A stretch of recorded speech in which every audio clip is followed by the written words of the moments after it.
My personal reason for having interest, let's say, in this topic and having studied it and worked with it is that I have a lot of emotions. I'm a very passionate character, and it caused me a lot of challenges, let's say, in different moments in my life, not really knowing how to deal with these emotions or how to understand them and what to do about them. And even noticing that it was very hard for me to really be happy, because it seemed like I just messed it up all the time with being a bit in an emotional roller coaster of sorts. So therefore I found the necessity of looking into this and finding ways to deal with that situation in a way that I could have a more harmonious experience of my emotional life, discovering also how it can turn into something very beautiful when we manage to experience it in a more balanced way. Now, the reason why we chose to put this talk on now as one of our free Sunday lectures is, of course, also inspired by the situation at hand. Now, the first reason, we could say, would be the one that our emotions play an often unsuspected significant role in our state of health and well-being, and even in the function of our immune system. So of course you can understand where I'm getting at here. Having a good, harmonious, balanced emotional life, having the experience of positive emotions, will keep us more healthy and more protected, let's say, from different viruses that could otherwise be around us. And the second reason would be that we at the moment also experience the state of crisis in many different ways.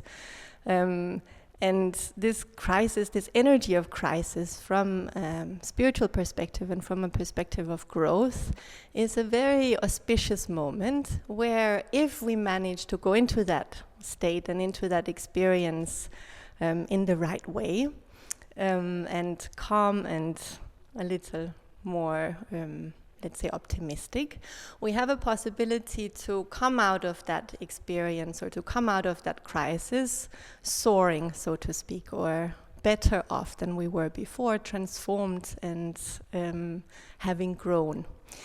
If we, however, don't manage so well, we fall into fear and suffering, we could have the experience of coming out just with a lot of mess and having had a very, very difficult period of time.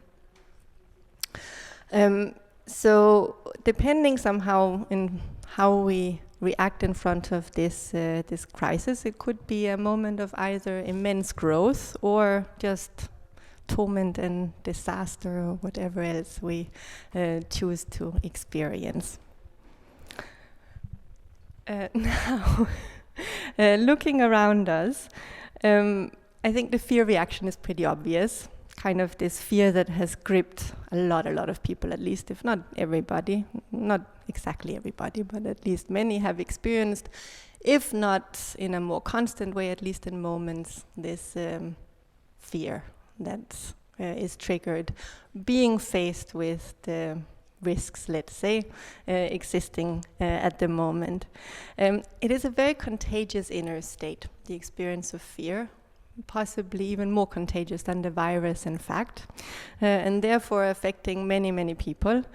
Being a very instinctual reaction somehow that takes over, makes us very anxious, very agitated, and often make us make choices that don't really have any common sense. Like the whole toilet paper scenario that we've been laughing at so much, everybody, and I saw so many jokes about.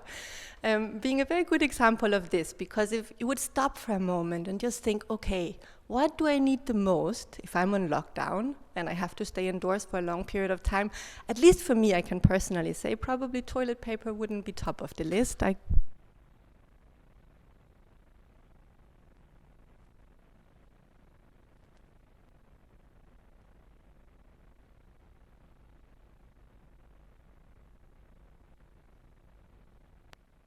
which was actually a fear reaction, because when we react with this intense fear, which is an instinctual reaction, which you can understand from many points of view, we don't really think about what is common sense in that moment. We just follow this herd mentality, and therefore we do what everyone else does. And someone apparently thought toilet paper is what you need, and then everybody else followed that example.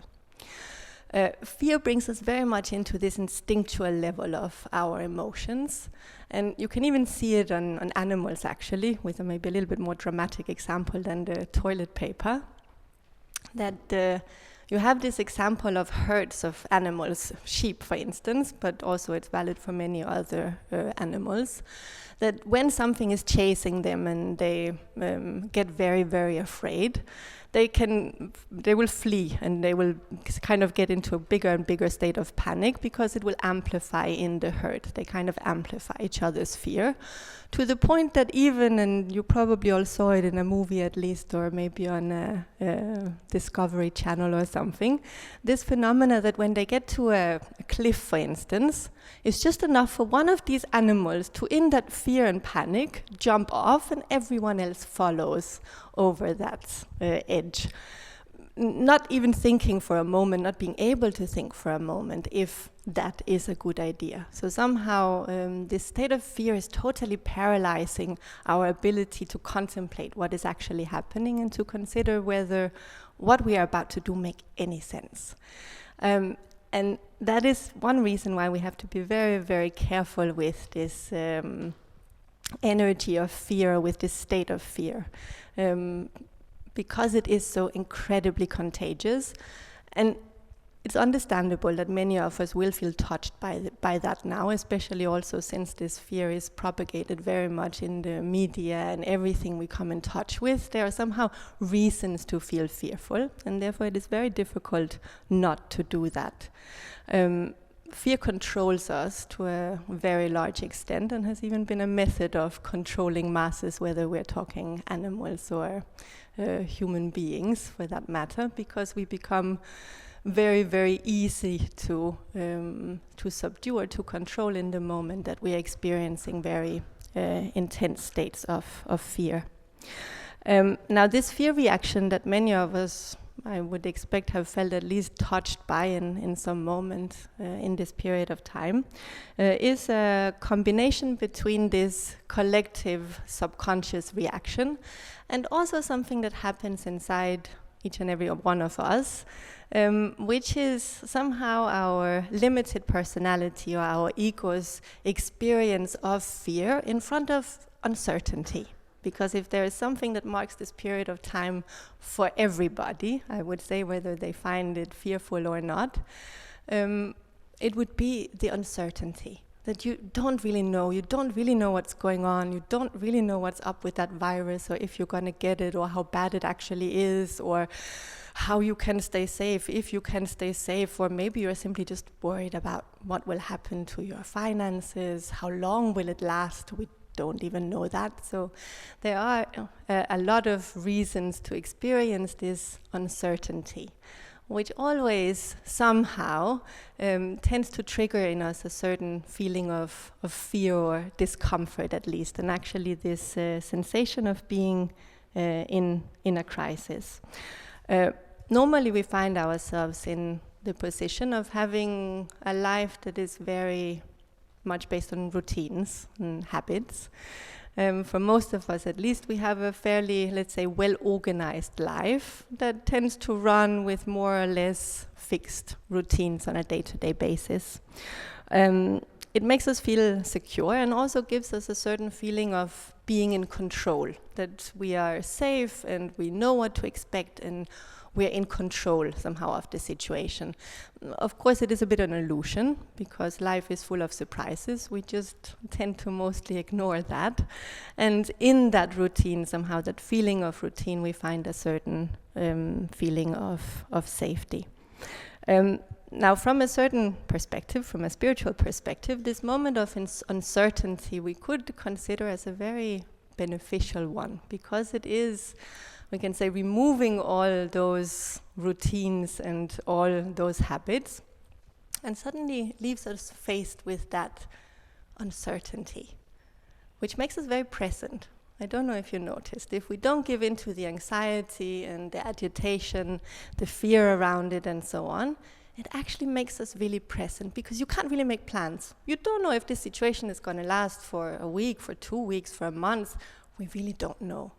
And somehow this cancelling of plans, for the one who isn't worried, let's say, or doesn't fall in at least to a lot of agitation around it, it can be a moment of really being present, and therefore a moment to crystallize things for ourselves, and who knows, maybe even coming up with new directions in our life because of it. This often very fragile state of balance that we find ourselves in is coming partly also because we convince ourselves we are invulnerable and nothing can touch us. But when we are faced with illness or with possible loss and other things where we feel the uncertainty, we end up feeling weak and helpless and vulnerable all of a sudden. And we are faced with our own mortality, which can be a very shaking experience, and therefore will bring a lot of emotions to the surface of various kinds. It can be a reason for many of us to feel increasingly vulnerable at the moment. Not necessarily that fear would be the only experience that we're having, but that emotions tend to come up. Not to mention the fact that a lot of you is probably home, isolated, maybe with a few people around, but still, you probably have more time to sit there and think about things than you normally would. And then a lot of things start to come up. Different feelings, maybe positive ones, but probably also some that you find more difficult to deal with. What is very important in this period of time, even from the perspective of staying safe and healthy, which I know is something that is on many people's minds, it is actually to cultivate positive emotions. There is a growing body of evidence on the connection between our emotional health, we can say, our emotional well-being, and our immune system, our physical health. And actually, especially when it comes to viruses, the worst feelings to have are stress and anxiety, which unfortunately, if we look around, probably are some of the most predominant reactions in front of this, which would make us, in fact, more at risk, let's say, to also contract the virus that we are so afraid of. And we will get in this way easier infected and also have a harder time to recover if we are experiencing stress and anxiety. Now, putting somehow together this general lack of emotional awareness together with a poor diet and, generally speaking, not so healthy lifestyle choices, it is actually quite miraculous if you manage to stay healthy, we can say, from this point of view. And that is indeed when all of these measures of distancing are needed. And that is how we react right now. It's a fear reaction, trying to avoid the disease, trying to avoid each other, which is needed because we actually find ourselves in a state of imbalance. This imbalance that is on the outside is reflected also in us. And thus we focus more on how we can avoid, unfortunately, rather than how we can regain a state of balance. Even now, maybe having the opportunity to be at home, it is the hope that many will consider rather to regain a state of balance and to really work on building a good immune system from all points of view. Because that should be, in my opinion, one of the biggest messages out there. We also had a lecture on it last week. Build a good immune system, stay healthy, because like that, you are protected. That is the one way that you can be sure somehow you are protected, if you have a really good immune system. Now, of course, it doesn't happen overnight, but at least now also if you are at home in this way, you will have better chances and more time to work on this and to increase your state of inner balance. Now, this way of dealing with the situation, the disease, let's say the virus on the outside at the moment, is in fact reflecting very much on the way we normally deal with emotions as well. That instead of finding a way to deal with it, making ourselves more balanced in front of the emotional experience, we aim to avoid it, avoid the emotions. You often see this as a bit of a strategy. We try not to experience them too intensely, especially the ones we don't like.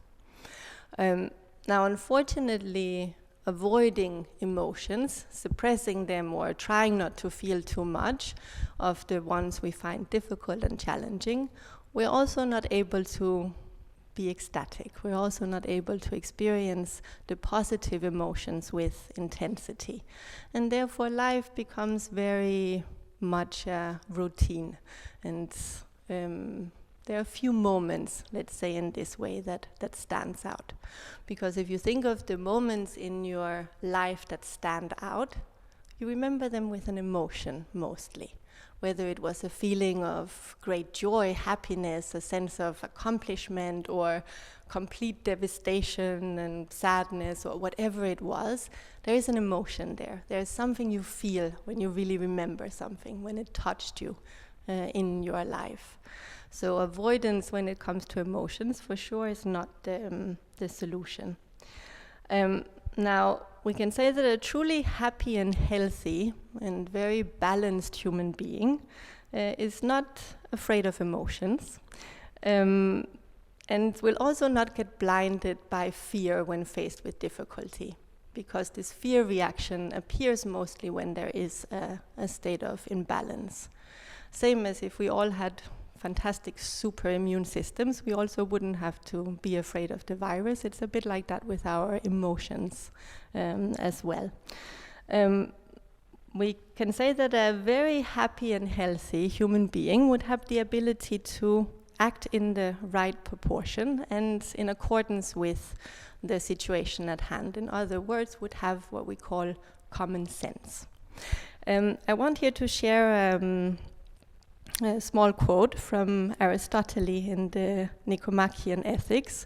It's also in the introduction, actually, to one of the most famous books, I think, on emotions, which is Daniel Goleman's Emotional Intelligence. So this quotation goes as follows: "Anyone can become angry. That is very easy. But to be angry with the right person, to the right degree, at the right time, for the right purpose, and in the right way, this is not easy." And I think we can all recognize the difficulty of such a very well-balanced emotion. But what we also see is interesting in that quotation is that anger in itself is not actually a problem if it is in the right measure, or in other words, if it is a balanced reaction, we can say, to the experience. Now, a little bit about what emotions are as such. We can say that they're, generally speaking, our reaction to the meeting with the world and our life experiences. As conscious beings, we can say that we are in a continuous process of exchanging energy with the environment, with the world around us. And the emotions that we experience, we can say, are our inner responses to this stimuli that comes to us through this interaction with the world, which can be of various kinds. Now, therefore, to say that emotions are just about outer circumstances that we encounter isn't really true, because a very big part, maybe the biggest part we can say, of the emotional reaction is depending on what is inside of us. Because two different people could have very different emotional responses to exactly the same experience. Say, public speaking, or at the moment, webinars. One person would maybe feel very positive and excited in front of doing that, whereas another person would just be paralyzed with fear and not be able to say a word. Or in front of a compliment given to somebody, one person might feel very flattered and happy and supported by it, and another person could feel offended because for some reason it hit something in them. They had a different experience of what was actually being said.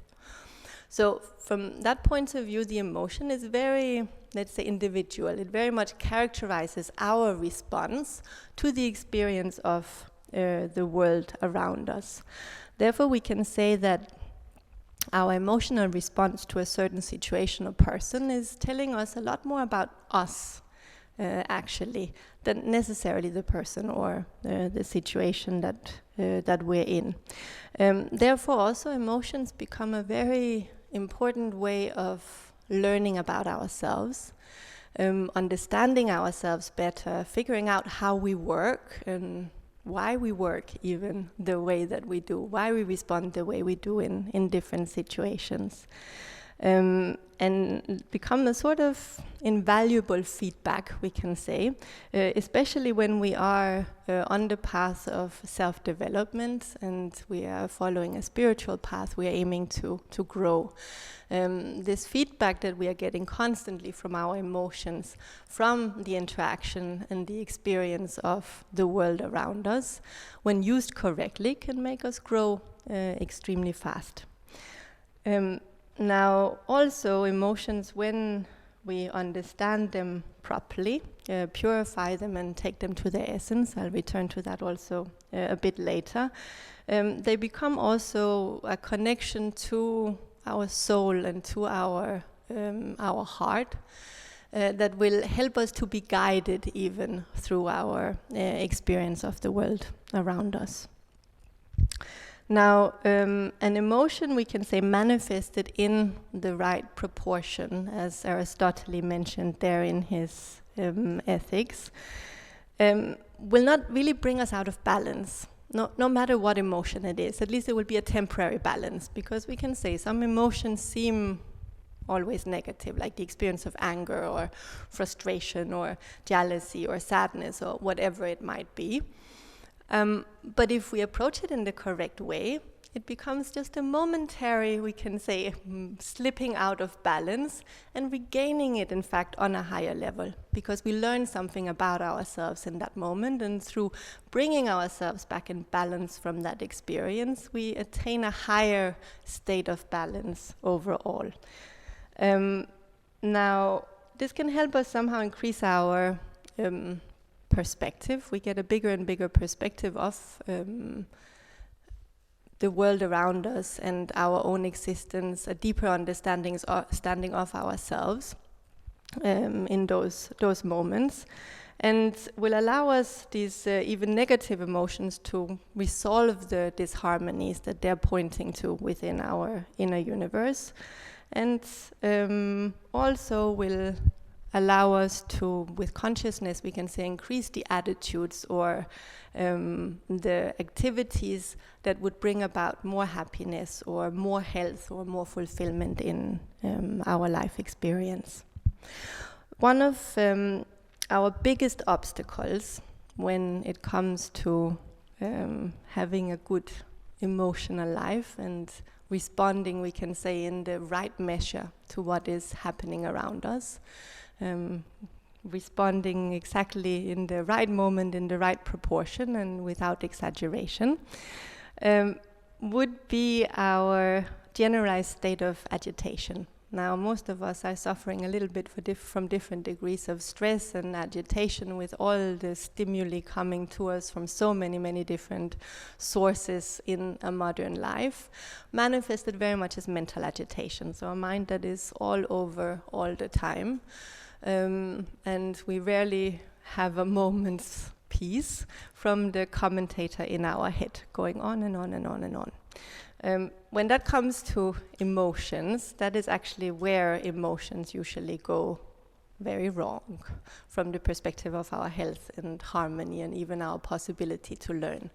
Because most often the problem, even with a, let's say, difficult emotion, is not so much the moment it happens. Because the moment it happens is a feedback to you. Okay, in this situation, either something about the situation or my attitude towards it was off, and that is why this emotion appears.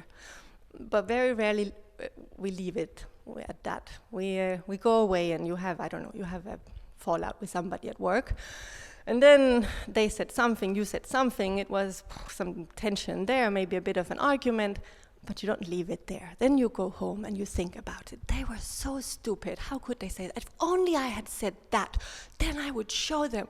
And that was, and it just builds and builds and builds, sometimes even for days. This is actually where people who suffer a lot, we can say, from their emotions, is usually one of their biggest problems. They can't just let it go. They can't just leave that situation for what it was and deal with it in a different way. It goes on and on and on and on and on in their head for days. And honestly speaking, I'm sure we all know the phenomena to some extent. And what started maybe with a little feeling of something suddenly grows into a huge anger that makes you so agitated and just makes it worse and worse and worse and worse. So we suddenly feel an emotion that is totally out of proportion with what actually happened or what we actually felt about it, because it kind of goes into a spin from there on. This happens with many, many different things, not only anger, and that is when it becomes toxic. Because if we also continue doing that many, many times, we start to become what we would call an angry person, for instance. An angry person is just somebody who got the very bad habit of being angry a lot because of attracting that energy so much in their being, or this state, kind of programming themselves to be angry. And when we program ourselves like that, suddenly we find a lot of reasons to be angry as well. Let's say if anger is the problem, it's valid for any emotion. And we all the time get validated because this is how we look at the world. We look at it after excuses, basically to be more angry. And then we are stuck being a very angry person, but only because it ran completely out of proportion with what actually happened initially in different moments. Now, the ability to stop your mind, you can imagine here, would be amazing in those moments, which is why we can say mental training, whether it's concentration or meditation, different ways of focusing our minds, is one of the pillars in, we can say, this yoga of emotions. Because if your mind is agitated, you don't stand a chance, really. In the moment an intense emotion is experienced, it will jump all over it and it will run off with it. And if you don't have the ability to get off the train, so to speak, you can end up far, far, far away from where you actually wanted to go, or where you even were in the first place. So this ability to stop what is going on there, we can also call it a certain degree of mental hygiene, that you simply clean your mind and you leave things when that situation is over. You don't continue thinking about it all the time. A bit later on, we'll speak about how we could deal with that emotion in that moment in a more constructive way. Because of course that anger came up. It's not that you should suppress it or ignore it, but you also shouldn't let your mind have a party with it for days, because it will get completely out of hand, and that is when problems begin, or more problems will be created, let's say. Now, the ability to stay calm and optimistic in front of even difficulties is something that you might have experienced either if you meditate yourself or if you know people who do so.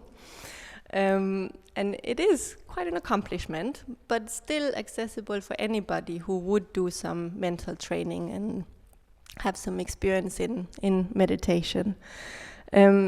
Now, this ability also helps us to transform, we can say, even in front of difficult emotions and difficult situations. Maybe the first thing you transform is not necessarily the situation, but at least your experience of it. And at least you have the possibility to grow from that experience, rather than just draining yourself from the state of anger, let's say, for days after such a confrontation. Now, being calm and optimistic is in fact an expression of the state of balance, as I mentioned before as well. And the ability to stay balanced or with a balanced attitude in front of life experiences manifested also as a certain acceptance of what is happening and you deal with that. But you are not, throwing your toys out of the pram and having a fit because things didn't go your way.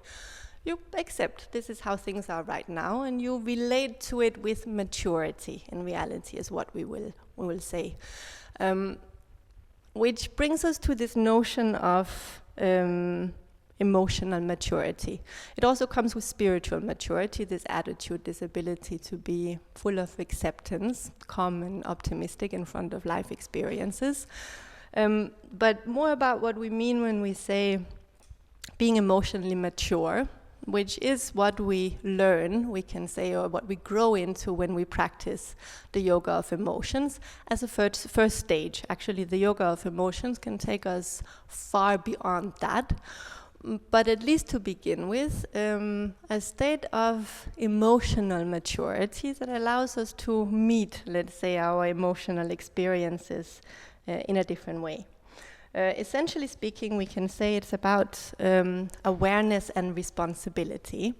Now, this awareness would be trained also if we are good meditators and we train this ability to focus our mind. We would also increase our ability to become aware. But essentially, it's about being aware of our emotions and also taking responsibility for them, meaning we don't do what we would do if we were emotionally mature, blaming everyone and everything else for what we're feeling in this moment. You made me angry. This is totally unfair and it shouldn't be like this. This is why I'm upset because you did this and this and this. Whatever somehow the version is in that moment, but at least it's never our fault. And we are like 5-year-olds, which unfortunately very often is the case because we majorly lack emotional education, which is why I also consider this yoga of emotion to kind of compensate that, let's say, the lack of emotional education, which most people suffer the consequences of, in fact. Now, in those moments where we blame everyone and everything else, we forget totally that also it matters how we look at things and what our inner settings are, let's say, in that moment. And therefore, when we kind of all of us are busy projecting and blaming everyone and everything else, nobody ever takes responsibility, and thus we have a lot of dramas, and it becomes quite exhausting, actually, because nobody ever wins, let's say, in those situations, and we don't find solutions either. Now, this tendency somehow we have when we are emotionally immature of basically screaming and crying when things don't go our way, like 5-year-olds, as said, it often isn't even solved when people grow up, and then you'd say, okay, but very few adults, when they don't get what they want in the supermarket, throw themselves on the floor and start kicking and screaming. But it's not actually because they don't feel like that anymore, in many cases. It's just because they learn to suppress it. So they don't react to it the way a 5-year-old would, at least not on the outside. But inside, you might still have the screaming or the comment or something because things didn't go the way that you wanted them to, which is actually really, really unhealthy. The whole suppression of emotions would be another very good reason why you could have serious health problems. Now, when we are emotionally mature, on the other hand, when we grew up emotionally for whatever reason, perhaps through approaching with awareness our emotions and working with them in a more conscious way, we will be very aware of our emotional response to a situation, and we accept that. So that would be very important here to consider. It doesn't mean that we deny our emotional response to a situation and suppress it, which is kind of the faking emotional maturity that many tend to do. You're aware of what happens, even if you feel angry, if you feel sad, if you feel hurt, if you feel something there which you don't think you should be feeling, or it's a bit of a, let's say, childish response you consider, you accept that you're feeling that in that moment. So we don't suppress or pretend to feel otherwise, as many adults unfortunately do, and therefore we won't also judge ourselves or others for feeling the way they do. Now, this is very, very important, because often around emotions we have a lot of judgments. It's even often how we raise the kids to be more intelligent emotionally. We tell them, don't do that, don't behave like that, you shouldn't be like this right now. So basically kind of emotionally shaming the kid so that they learn not to say anything, but it doesn't mean they feel any different in that moment. And then we grow up to be adults who are better and better at not showing how we feel, whereas inside the same reactions happen and just become suppressed and creates a lot of other problems in various ways, or burst out in the worst of moments and creates a lot of problems. So this judging feelings is definitely not the way to go, also not with ourselves. Now, the difference here would be, rather than just indulging that feeling like a child might in that moment, after you have become aware and accepted you have that feeling, you also acknowledge that that feeling is yours in that moment, and it's not just about that person or that situation, it's also something about you, at least something about you in that moment. And that it's first and foremost telling you something about you. Which is very, very valuable, we should not forget. It tells us something about ourselves, we can say, in relation to the circumstances, and we will simply take responsibility for feeling that. It's our responsibility that we are responding like this, regardless whether we say it's justified or not. We are aware we're feeling it, and we accept it, that it is the situation. Now, if it is a positive feeling that we're experiencing, because of course those are there too, usually we're just not so concerned with how to deal with them because we like them.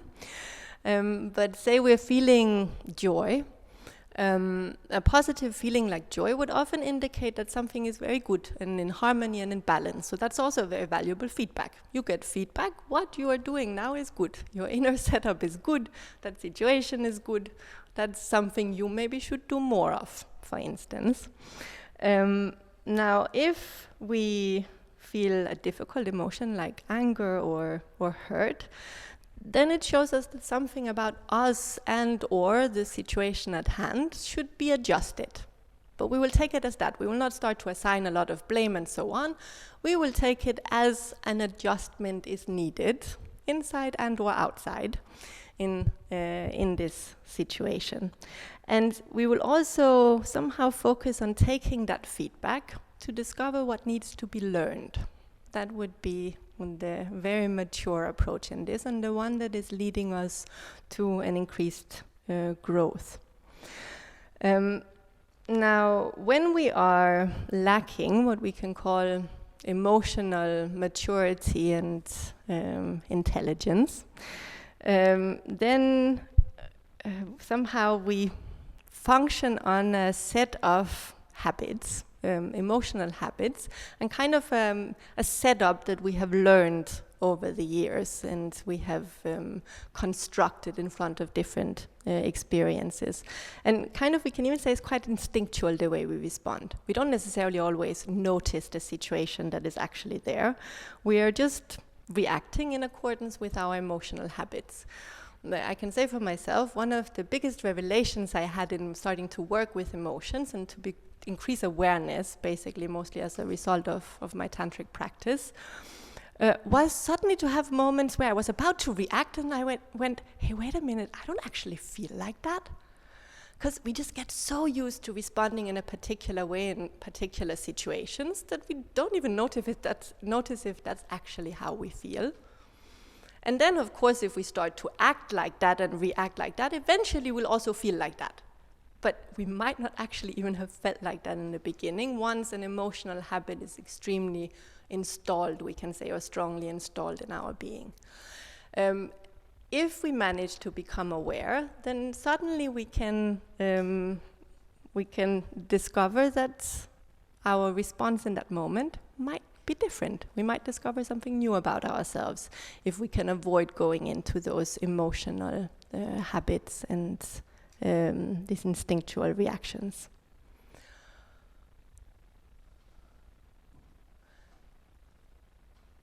So I have a question here from one of you. What tips would you give to live with emotions instead of being subdued in these unprecedented times?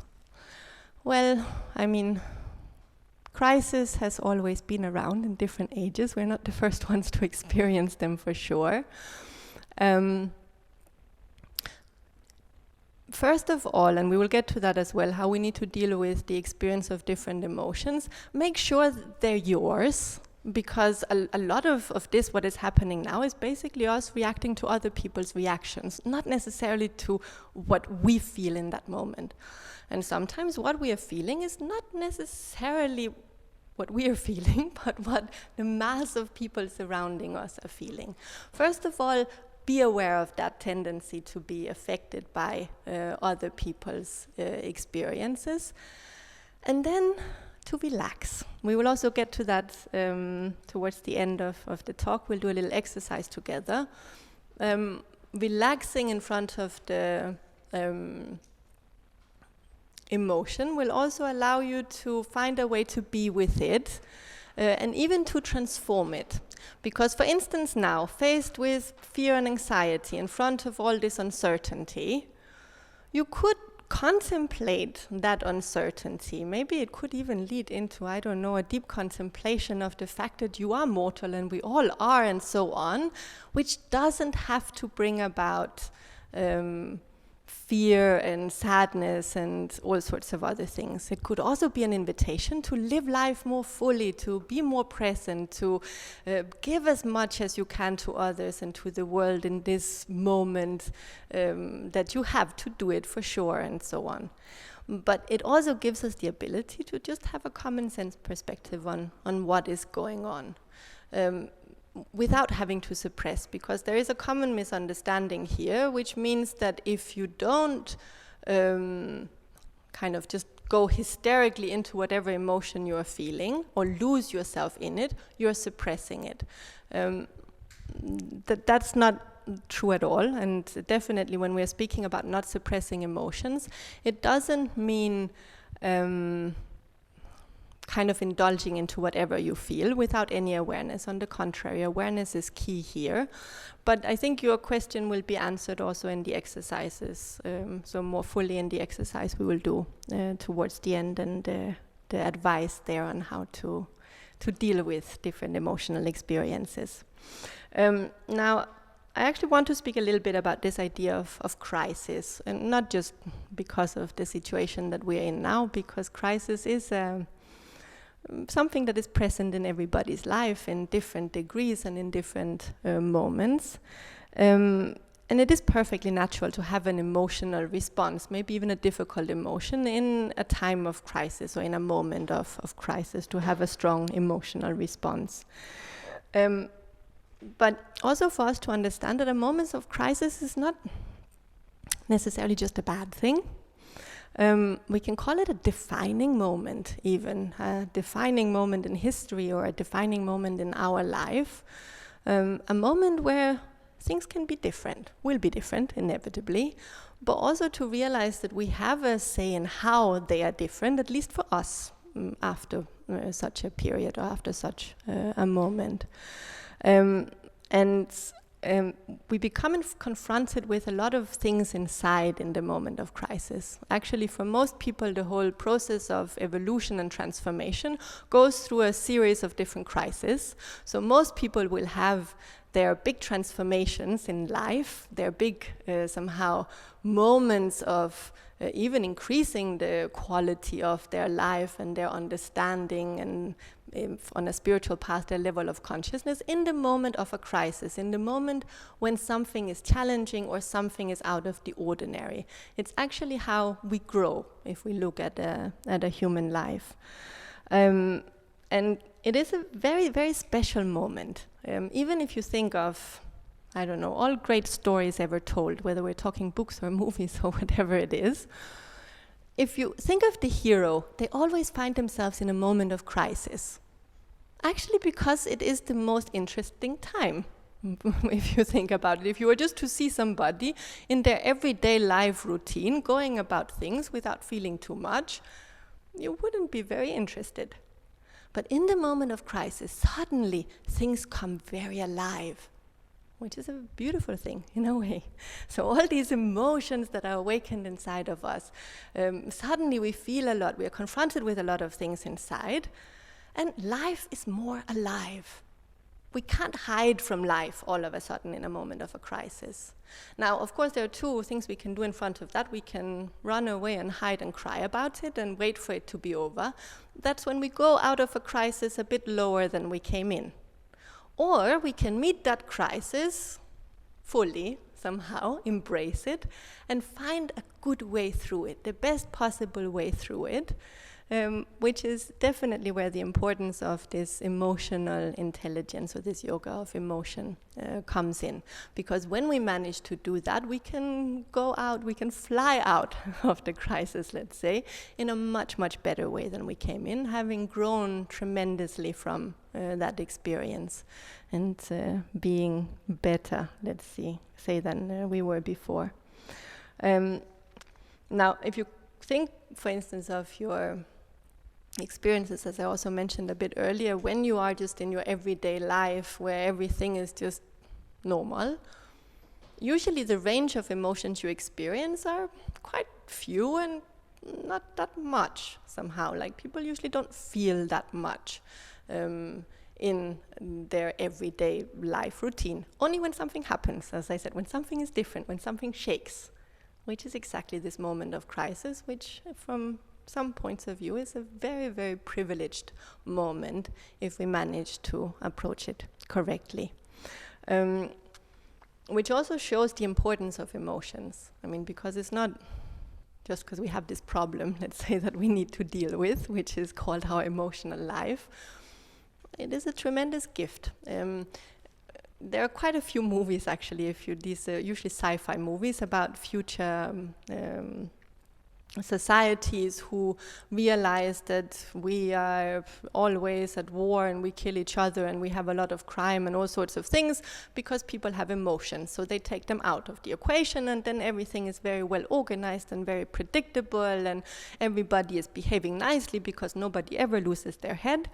And also everything is dead and totally boring and terrible, actually, for people to be in. Meaningless. They feel there is absolutely no purpose to life anymore. One of my favorite in that direction is the movie Equilibrium, where you really see this, where they have a ban on anything that can even stimulate emotion. Anything beautiful, anything soft, anything cute, anything is just removed, so that nobody is inspired to have emotions. And then, of course, still some people manage to keep things that inspire emotions, or actually these rasas, as we will get to in a bit. Which brings to life something deep inside. Suddenly they feel alive and they wake up from apparently this sleep they were in. Because without emotions, our life is not really alive. We are living this kind of sterile and dead, let's say, life experience. But of course, on the other hand, there is also a point in the fact that a lot of the disharmonies manifested in our life comes from the inability to deal correctly with our emotions. Hence the very great importance, in fact, of this topic, because we could create a paradise rather than a sterile world, let's say, if we were to be emotionally mature and to practice very well this yoga of emotions. In a world without emotions, obviously, also we wouldn't find happiness, which is what we are all searching for in one way or another. The important thing to understand here, though, is that when we're speaking about happiness in these terms, we're talking about a deeper sense of happiness, not just feeling joyful for a moment, but a profound state of happiness springing forth from deep within, actually coming from knowing yourself more and more profoundly. That is the kind of happiness, in reality, we are all longing for, the kind of happiness that lasts, happily ever after, as we say. But that happiness has a different nature than the burst out of joy, which is more joy somehow than happiness in this sense. And is in fact born out of a balanced existence, therefore also an ability to deal with emotions in a balanced way. This very profound state of happiness doesn't necessarily mean that you never ever feel anything that isn't nice, but just that you deal with it in a different way. Let's say you are not thrown completely out of balance by that experience because you will approach it with maturity. Now, this whole situation, therefore, actually, that we find ourselves in now, we could consider as teaching us exactly that, as one of the lessons present in it, considering somehow from a perspective of growth and spiritual evolution, that anything we encounter in our life comes with a lesson in it. Not being struck by fear, we are also able to take that perspective and to see what is there. But one of the lessons we could say coming out of this situation would be to learn to be more balanced from many points of view, to approach things in a more balanced way, to live in a more balanced and harmonious and healthy way. As that also is what gives a powerful immune system, which if all of us had that, nothing could spread and we wouldn't have the problem. So it is an expression of us not knowing how to live in balance. So at least we could take that as a very powerful wake-up call to become more balanced, and in this way also more healthy in all respects. Therefore, with regards actually both to this situation and emotions, it's not so much about fixing the situation as learning to grow with it. Same with the emotions. It's not that you should fix your emotions so that you don't ever have the ones you don't like anymore. Rather, meeting them with this acceptance and openness, they will help you to grow more and more and more with each emotional experience, whether you consider it being one that you like or one that maybe is more challenging or difficult. Because this state of happiness, this lasting, fulfilling happiness, is one that emerges, we can say, on the background of a life that is lived fully and well. Living it fully and well here also means having emotions, because that is what makes a life full and means that we can actually fully be alive. It's not somehow about being happy just for a brief moment because something happened. It's about cultivating that lasting happiness, which is also what the philosophers spoke about, if I am permitted to return to Aristotle again, with another quotation. One swallow does not make a summer, neither does one fine day. Similarly, one day or brief time of happiness does not make a person entirely happy. And another one, for the things we have to learn before we can do them, we learn by doing them, which is very, very valid here in case of our emotions. As with any real transformation in our being, it comes with the required practice. And this is where we get a little bit more practical about this idea of yoga of emotions, so you also have something to practice at home. Now, as I said, somehow we start from this idea that emotions tell us something about ourselves, most of all, even more than the situation that we are in touch with. That is not to say that emotions are entirely individual, in the sense that we don't know what it's like to feel, let's say, sadness, because no one ever tried to be sad like you. Sometimes we have that impression, though you don't know what I feel, because it is very unique. In a sense, yes, it is unique for you to feel like that in front of that situation. But nevertheless, we can somehow talk about specific energies belonging to a specific group or family when it comes to emotions, which is somehow the energy of each of our emotions. We can classify them because all of us know them. It's also one of the reasons why we can actually understand each other. Empathy means that we learn to recognize these emotions also in other people, and therefore we can understand them because they have the same essence at least, even if maybe they will be triggered for different reasons in different people. These, we can say, groups or specific groups or families of emotions are also known as rasas, which could be translated as well as essences in the yogic tradition, and that's where we have a genuine, we can say, yoga of emotions. Traditionally, the rasas are defined as 9, we can say, principal moods or emotions, and they are as follows: love, joy, wonder, calmness, anger, courage, sadness, fear, and disgust. And then we can say that these 9 essences or rasas become more nuanced emotions, also called bhavas, and particular behaviors because of them, when manifested in this individual pre-programming, we can say that we are having. So we have these 9 essential emotions, each of them, of course, with other emotions grouped under them, belonging to kind of a similar group of family. Nevertheless, being an essence that is the same for everybody, and then when filtered, we can say, in through our setup and our reactional patterns and our preconceived ideas and so on, what we have created there, it becomes very individual behavioral patterns and experiences.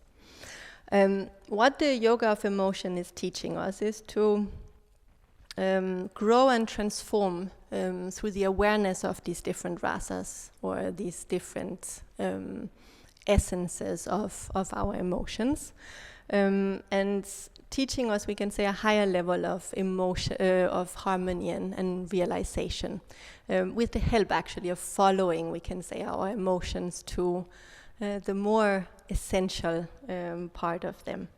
Eventually, hopefully, we can say relating directly to these essences, free of any conditioning. So exactly like it was described, in exactly the right proportion, in accordance with the situation, exactly the right amount, and so on, as it is to make life alive, but not out of proportion, pushing us out of balance and so on in the process. Now, of course, we all have a lot of emotional habits. That is where we start from. So these essences are not experienced in their pure essence anymore. Going towards that pure essence of the emotional experience would actually be going towards our soul. So we can, through that rasa, let's say, or that essence, travel towards the experience of very deep layers of our being. But for most of us, that's not our emotional reality. We have very strong emotional habits and habitual reactions, kind of programmed, we can say, our brains to respond in a particular way to particular stimuli. And that will take some efforts to transform. And this ancient practice, in fact, of rasa sadhana, from a more modern perspective, we can say helps us to begin with to reprogram our brain and to at least create better habits, eventually, if taken deeply enough, even to free us from the need, we can say, for this programming and these habits, because otherwise we are pretty much slaves to our emotional conditioning. And that emotional conditioning for many people decides their lives, their possibility for friends, relationships, social interactions, even jobs for that matter, because if you are having a very poor emotional conditioning, for instance, it's difficult to function even well in a workplace. So in this way, it can limit us a lot, that emotional conditioning. But it doesn't have to stay that way if we are educating ourselves and training ourselves in that direction. Now, some very common bad emotional habits that we are having, I'm just going to mention 3 main ones. One would be addiction, the addiction to a certain emotion, very often even a negative one. where we say we don't like it, but if we look at how much time we spend having it, it's probably not true, because we also find a lot of opportunities to feel that. That's, as I also mentioned earlier, a bit the drama when we have a very ingrained emotional habit. We're actually addicted to that habit, and it's very difficult for us to even want to let it go, almost. We become so absorbed in that way of functioning, we can't even imagine any other way to do it, and we continuously look for circumstances that supports that emotional experience, because we are, from a certain point of view, very addicted to it. Now, obviously not in a conscious way. We will hunt, let's say, for those circumstances in a very unconscious way, but still giving ourselves a lot of opportunities to experience that. Another one is suppression.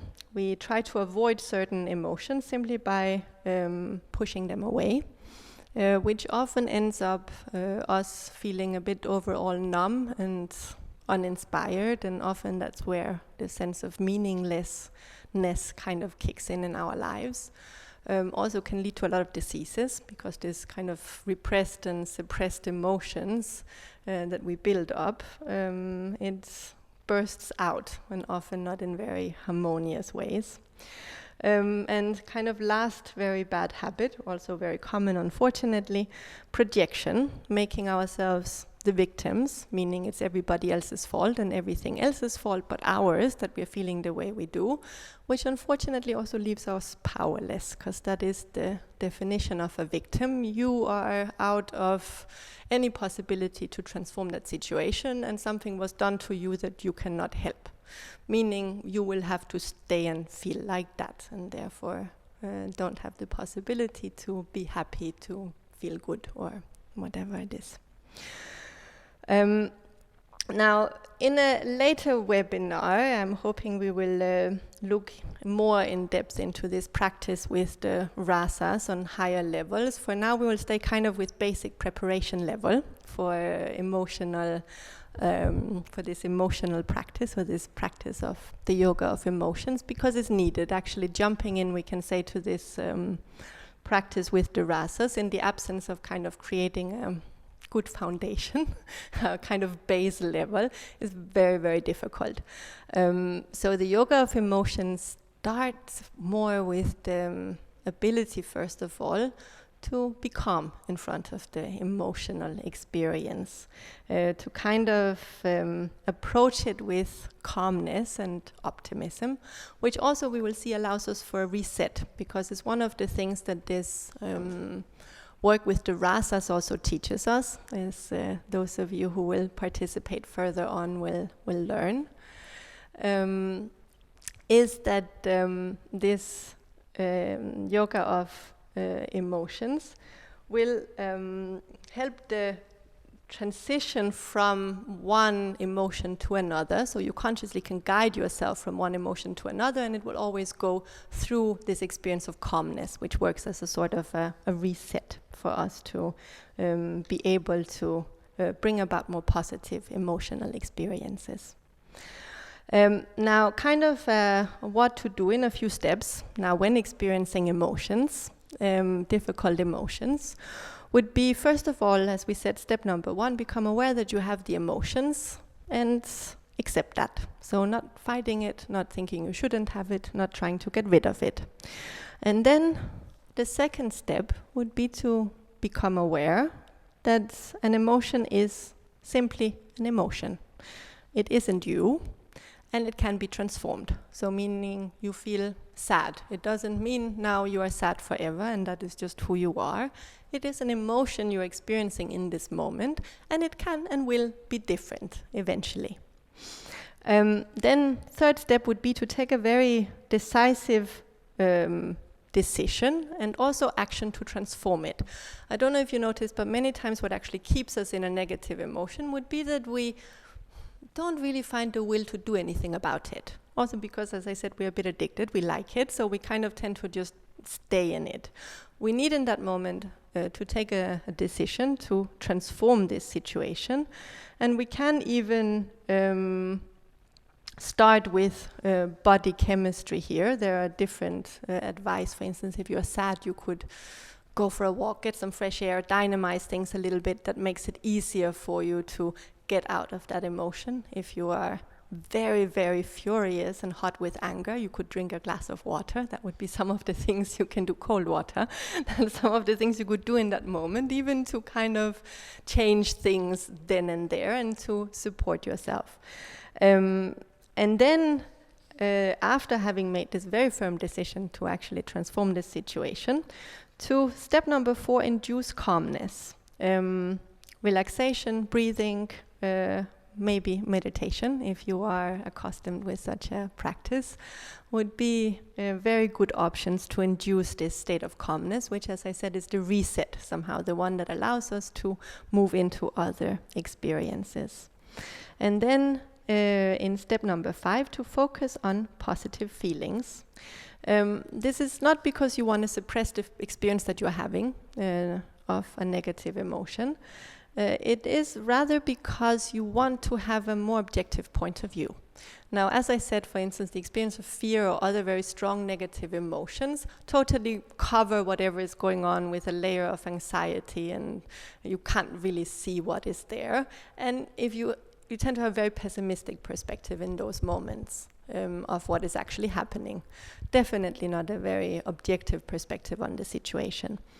Therefore, if we induce a positive feeling, it will help us to look at the situation more objectively afterwards. And then the very important stage, which is number 6, you will analyze or become aware of what triggered that emotion in the first place. And that is the learning part, we can say, of this, where we actually have the possibility to learn from that emotional experience rather than just feeling bad. Now, this being, of course, the model for dealing with negative emotions. General practices, now here as we can say, increasing the state of balance, because that is what you want to do when you are kind of in preliminary stages of training for further levels of the yoga of emotions, would be yoga as one of the most wonderful things you could do, exactly bringing, as in Hatha Yoga, the sun and the moon in balance. So you create a balanced inner state, which will allow you to have a completely different experience of the emotions that come up, and generally speaking, create a much more harmonious inner emotional landscape. Also breathing, observing the way you breathe, noticing that the way you breathe is very much expressing your emotional inner state. We have a particular way of breathing when we are excited, or when we are sad, when we are crying, when we are happy, and so on. When we are calm also, for that matter.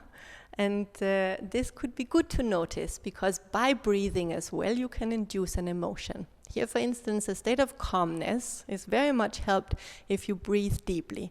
You can even just sit down, place a hand on your belly, and make sure that you breathe in deeply, and stay like that for a while if you feel very agitated, and here also fearful, as we said, to try to induce this state of calmness. Don't panic, first and foremost, in those moments.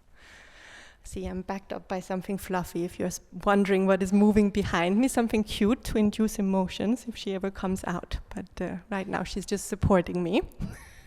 So breathing is a very important tool here as well if we want to reset, let's say, our inner experience of emotions. And even notice on a day-to-day basis, if you have a tendency to get stressed, notice how you breathe.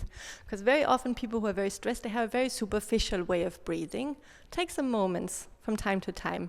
Hand on your belly so you make sure it happens, and breathe deeply into your abdomen, because that could definitely change your emotional inner landscape.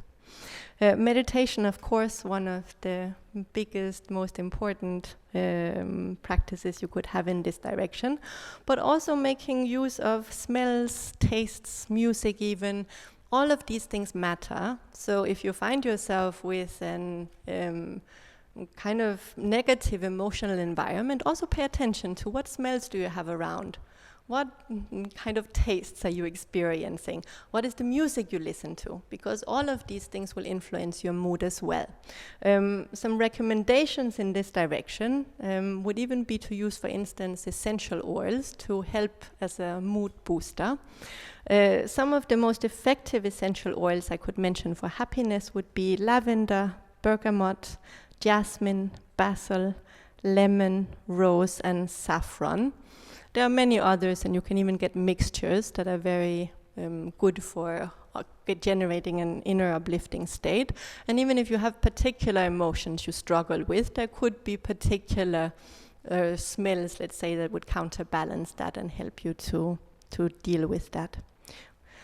Relaxation, being a very important practice, could also be yoga nidra, because this relaxation induces a state of calmness and therefore allows you to reset and regain a higher state of balance.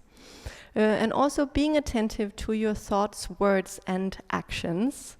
Noticing how you think and also how that is expressed in the words that you use. Because again, there, even choosing to use different words and doing different actions would again have impact on the way that you are feeling. So consciously changing that, even if maybe it feels a bit artificial in the beginning, could help you very much to rebalance and to even start to change the way that you are going about your emotional habits. Now, generally speaking, anything that would help you to obtain this state of being calm and optimistic would help you very much in manifesting, let's say, common sense in challenging situations, whether we are speaking about actual situations or just our emotional response in front of them. And that's when we are actually able to learn. Because in the absence of disability, anything that comes up, it's just something we're reacting to blindly, and we don't learn very much. But when we can stay there and we can look at it, we can accept it, suddenly every life experience that comes is something we can learn and we can grow from. And that is why also this yoga of emotions, we can say, is so important. But also because when we learn to deal with our emotions in a different way, we can say they become our friends, if you will, rather than something we are fearing a bit, that guides us and connects us to the deeper layers of ourselves, and actually eventually helps us awaken our soul, following these essences of the rasas to the very depth of our being. We can have this spiritual accomplishment, let's say, of awakening our soul. So that would be the higher levels of this practice of the yoga of emotions. But starting here on a very basic level. Now, there are a lot of things we could say about emotions. I'm being signaled very much that we are not having that much time left. But that's also something that will be deepened more in later moments. But emotions are very powerful manifestations of energy, and apart from the immediate consequences, we can say lack of emotional intelligence has on our ability to enjoy life. Also, they can be a very powerful tool for us. They're one of the main ingredients, for instance, in the practice of tantric magic, closely connected to our creative power, and also we can say is what is connecting us to life, makes us feel alive, as I said. And therefore, even if you feel emotionally very flat, it could be a good idea to try some aphrodisiacs to spice up a little bit your libido, because very often also if we are a little bit flat, let's say, on that very basic joy of life, our emotional life is also a bit flat. And of course, awakening, that comes with all sorts of trouble, same as the emotions being stronger comes with all sorts of trouble, but a good one, because it is the one that propels us towards growth, the one that pushes us towards life and to being alive. And in that process, actually very much overcoming this very, very difficult emotion of fear, which is one of the most paralyzing and kind of one that makes us the most stupid. because we learn how to deal with life, we learn how to relate to life, we start to be so balanced that it doesn't take just a little push to knock us over on our path through life. And therefore the fearfulness, let's say, becomes less and less and generally starts to fade away.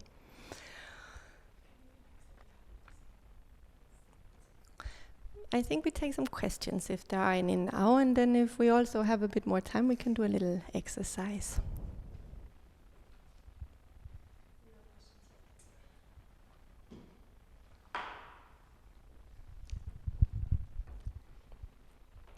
Good, but if we don't have any questions just yet, then I suggest we do a little exercise together. It will be a little guided meditation. And it will be aiming to just be with whatever is inside of us in this moment. So not trying to make something in particular happen in terms of inducing a specific emotion right now, but rather this moment of calmness and experiencing of our inner emotional landscape, accepting whatever that might be in this moment. So you are not having to be feeling or experiencing in a particular way, but simply opening up to what is there inside you and using also the breath a bit. I will guide you through it, and all you will have to do is close the eyes if you feel comfortable, or at least drop your gaze towards the floor so you are not too distracted by any visuals, and just taking some time off to feel inside a bit. So I invite you now just to sit comfortably wherever you are, closing the eyes if you feel, and just taking a moment to feel your breath.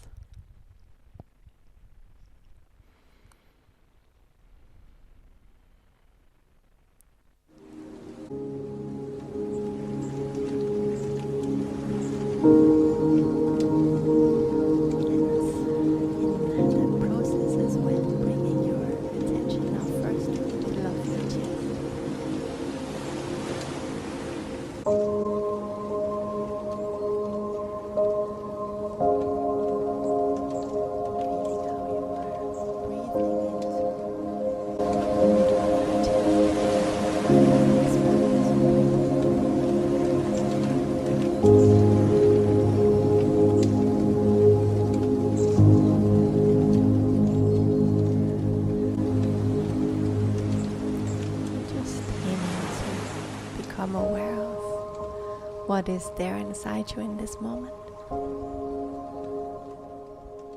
Feeling yourself with whatever is there.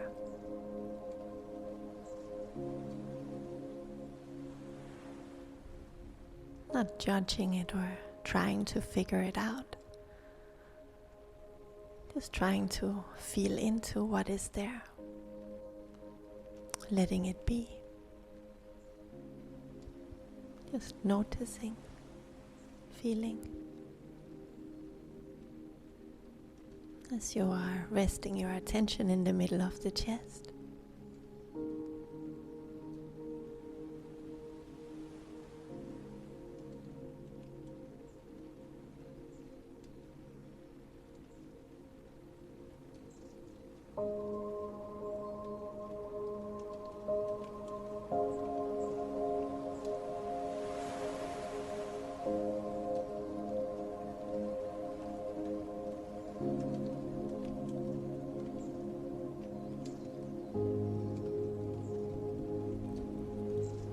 Become more aware of your breath and feel how you are breathing into the middle of the chest.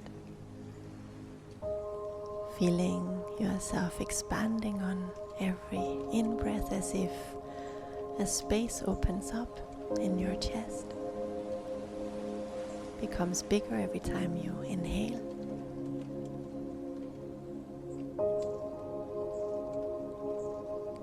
And feel how on every out-breath you release tension, stress.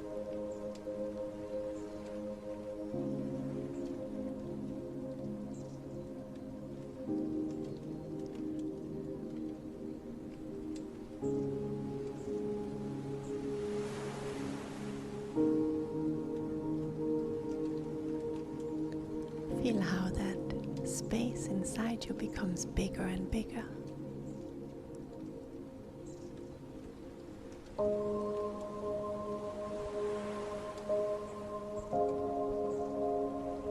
Expanding on every in-breath. Feel yourself relaxing into that space every time you breathe out.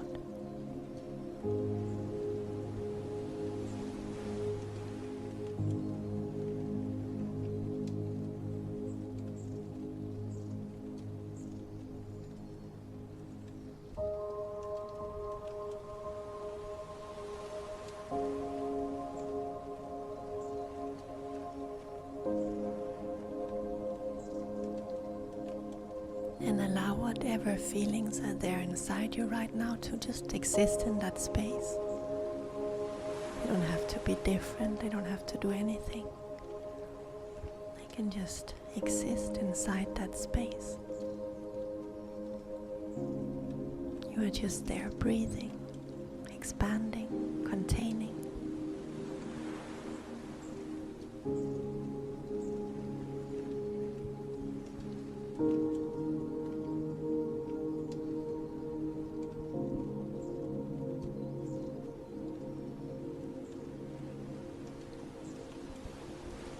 Just feel how on every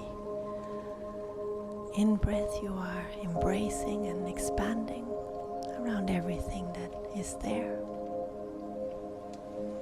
And how on every out-breath you relax more and more. Letting also go of any tension or resistance towards what you might be feeling.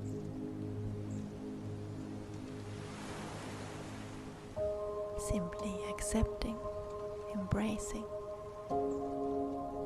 containing in that inner space.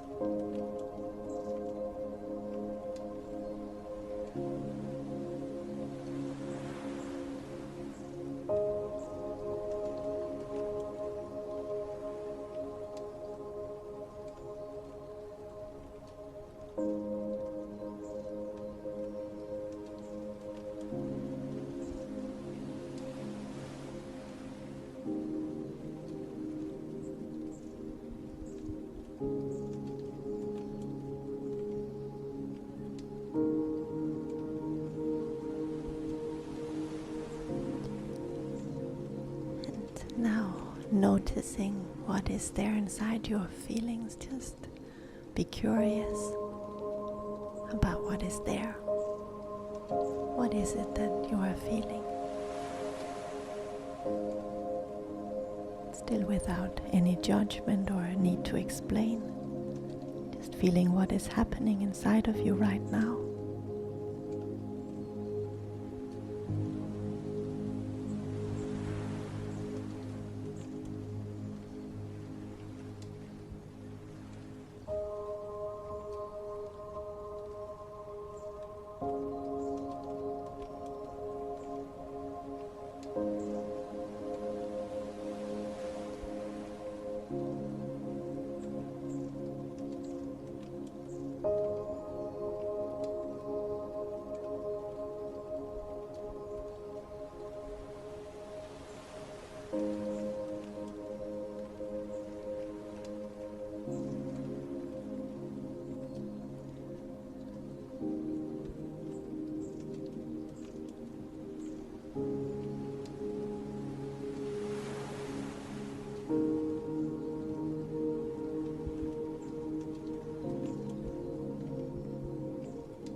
Manifest gratitude towards all of those emotions, whatever they are, for making us feel that we are alive, for giving us valuable feedback. Just appreciate they're there, whether you like them or not.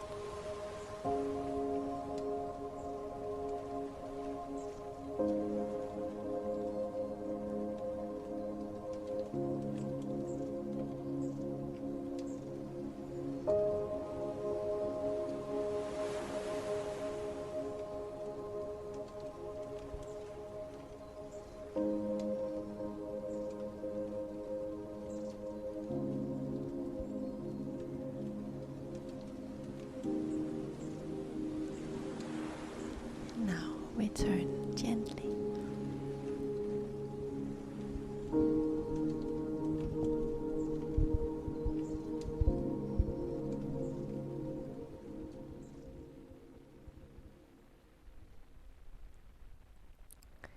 So this would be one example to answer the question earlier of how you could deal even with a state of fear by inducing this calmness and acceptance in front of it, which I don't know if any of you noticed even can start to make the feeling feel different.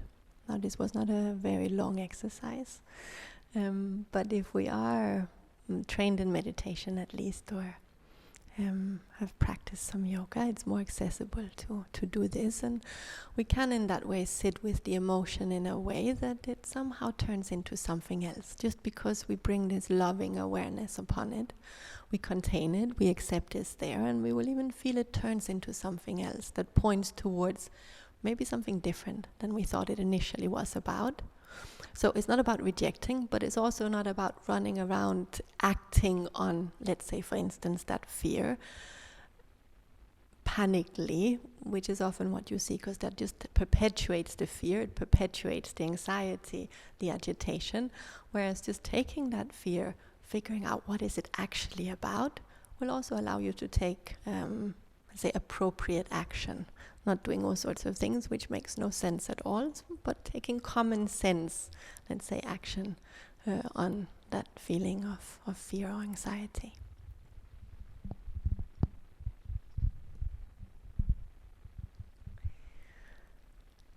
Good. Now, if you want a bit of support in creating the state of inner balance, we have also in this coming week, we're introducing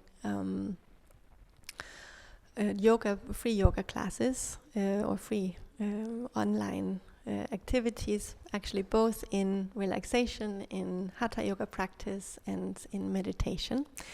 I think Kate will post a link there where you can find them. So that's an invitation if you want a bit of support in creating this state of calmness and help you to reset and therefore to deal better with these experiences. And we will also have in the next period of time a webinar to deepen these notions and to go more into this practice with the rasas. But the best preparation for being able to approach that kind of practice would be to make sure you're able to induce, let's say, the state of calmness through some of these modalities. Good. Then, thank you very much. I also end up with a very beautiful feeling, even if I can't see you all. I feel you, and we got over our state of embarrassment here on this end, I think. That started the whole thing. Also in this way, proving the calmness resetting eventually our inner emotional landscape. Thank you very much for being with us, and we'll see you in other moments.